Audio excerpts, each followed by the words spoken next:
Hello दोस्तों, आप सभी को मेरे चैनल लेट्स लर्न इंग्लिश में मैं स्वागत करता हूं फिर एक बार।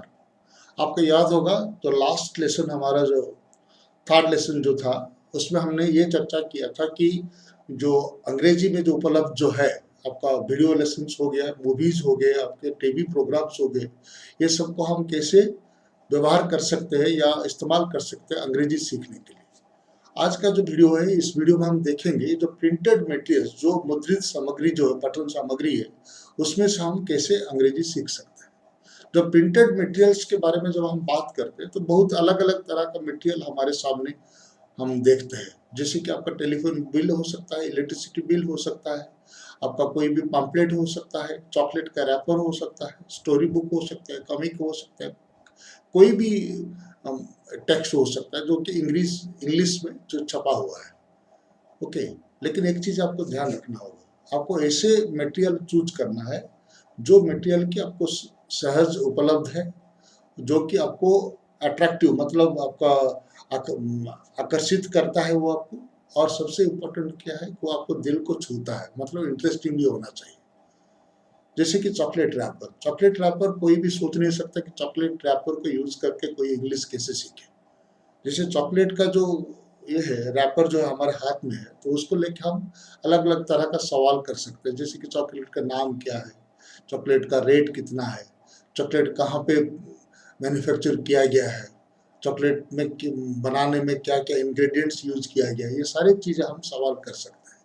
लेकिन एक चीज़ याद रखिए, सब करने के टाइम पे इंग्लिश को कंटिन्यूसली यूज करना है।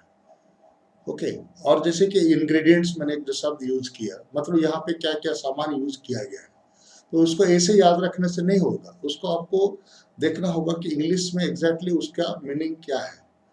और ऐसे एक डिक्शनरी आप यूज करिए जिसमें कि इंग्लिश टू इंग्लिश मीनिंग दिया जाता है, तो उसमें ये आसान होगा आपको कि उसको आगे आप अलग अलग जगह में भी उसको आप यूज कर सकते हैं। ओके, उसके बाद हम क्या करेंगे, दूसरे जो है स्टेज में जाएंगे, वो क्या है कि आपका कॉमिक या कोई स्टोरी बुक को हम यूज कर सकते हैं इंग्लिश सीखने के लिए। कॉमिक स्टोरी बुक को हम इसीलिए पसंद करते हैं क्योंकि उसमें जो भाषा है बिल्कुल सरल रहता है और आपको समझने में, उसका जो विषय वस्तु आपको समझने में आसान रहता है। लेकिन एक चीज है कि आप पढ़ने के टाइम पे ध्यान ये रखना है आपको कि सेंटेंसेस को कैसे ऑर्गेनाइज किया जाता है, सेंटेंस कैसे शुरू किया जाता है, उसको खत्म कैसे किया जाता है, एक सेंटेंस को दूसरे सेंटेंस के साथ कैसे कनेक्ट कैसे किया जाता है, सवाल कैसे पूछा जाता है, ये सारी चीज़ों का आप ध्यान, ग्रामर का रूल्स को कैसे यूज किया जाता है, पंक्चुएशन मार्क को कैसे यूज किया जाता है, ये सारी चीज़ों का आपको ध्यान रखना होगा। ओके, और एक चीज़ ये कि आप जब साइलेंटली पढ़ लिए, मान लीजिए आपको फ्लुएंसी भी बढ़ाना है, मतलब आप कहने का जो स्टाइल है आपका वो भी आपको इम्प्रूव करना है, तो आप ऐसे कर सकते हो, उसी टेक्स्ट को या स्टोरी को आप थोड़ा लाउडली भी पढ़ सकते हैं। लाउडली पढ़ने के टाइम पे आप पढ़ने के टाइम पे क्या करेंगे, आप हर चीज़ को ध्यान रखना है, शब्द का उच्चारण कैसे करना है और वॉइस को कैसे मॉड्यूलेशन करना है, मतलब कैसे ऊपर करना है, कैसे नीचे करना है, वो डिपेंड करता है कि आप किस तरह का सेंटेंस आप यूज करते हो। तो ऐसे सब करने से क्या होगा कि आपका जो कहने का जो शैली है, कहने का जो ढंग है, वो बदल जाएगा और आप अपने टीचर या अपने मेंटर से उसके ऊपर आप फीडबैक भी ले सकते हैं। तीसरा जो है, जो हम जिसके ऊपर हम ध्यान देना चाहेंगे, वो है आपका न्यूज़पेपर्स। न्यूज़पेपर्स को जनरली हम क्या करते हैं, सिर्फ इंफॉर्मेशन के लिए यूज करते हैं, लेकिन न्यूज़पेपर को हम इंफॉर्मेशन के लिए यूज कर सकते हैं, इंस्ट्रक्शन के लिए यूज कर सकते हैं और एंटरटेनमेंट के लिए भी यूज कर सकते हैं। अभी हम देखेंगे इसको भाषा सीखने के लिए कैसे उसको यूज करेंगे। न्यूज़पेपर में क्या होता है, कभी कभी पर्टिकुलरली न्यूज़पेपर जो इंग्लिश में है, अब यहाँ पे हिंदी या कोई लोकल लैंग्वेज न्यूज़पेपर की बात नहीं कर रहे हैं।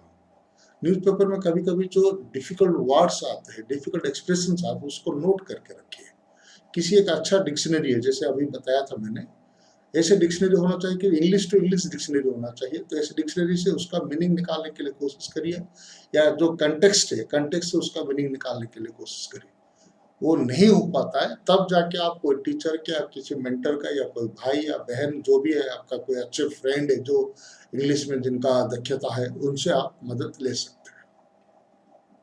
और एक चीज याद रखना है, जो शब्द का आपका मीनिंग पता लग गया सिर्फ वो काफी नहीं है, क्योंकि आज मीनिंग पता लग गया, कल उसका मीनिंग आप भूल जाएंगे।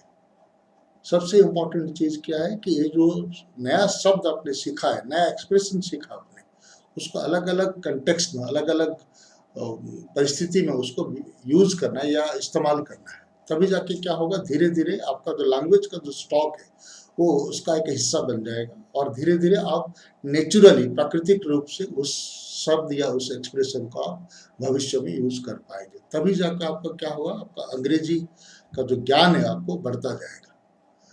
जब आप व्यवहार करेंगे ये सब को करने के टाइम पे एक चीज ऐसी हो सकता है कि कुछ गलतियां हो सकता है, आप ग्रामर का डर रह सकता है, लेकिन जैसा हम पहले भी कह चुके हैं, ग्रामर का डर रहेगा तब क्या होगा, आपका कॉन्फिडेंस लेवल लो हो जाएगा और आप कमजोर हो जाएंगे। ऐसे नहीं करना है बिल्कुल। आप जो आपके मेंटर है, आपके टीचर है, उनसे फीडबैक ले लीजिए और फीडबैक के बेसिस पे आप खुद को इम्प्रूव करिए। जैसे मैंने कहा था लास्ट वीडियो में, अब भी वही कह रहे हो कि आप कंटिन्यूसली प्रैक्टिस करते रहिए। प्रैक्टिस जो है, क्योंकि कोई भी इतना बड़ा स्पीकर एक दिन में नहीं बन गया है, या कोई बहुत बड़ा लेखक एक दिन में नहीं बन गया है। तो हम दोनों माध्यम को यूज करेंगे, लिखित माध्यम प्लस आपका मौखिक माध्यम, दोनों माध्यम को यूज करके इंग्लिश को हम डेली दैनिक रूप से उसको व्यवहार करेंगे, सो दैट कि हम क्या होगा, धीरे धीरे हम इस भाषा में अपना पारदर्शिता हासिल कर पाएंगे। Happy learning. Thank you very much.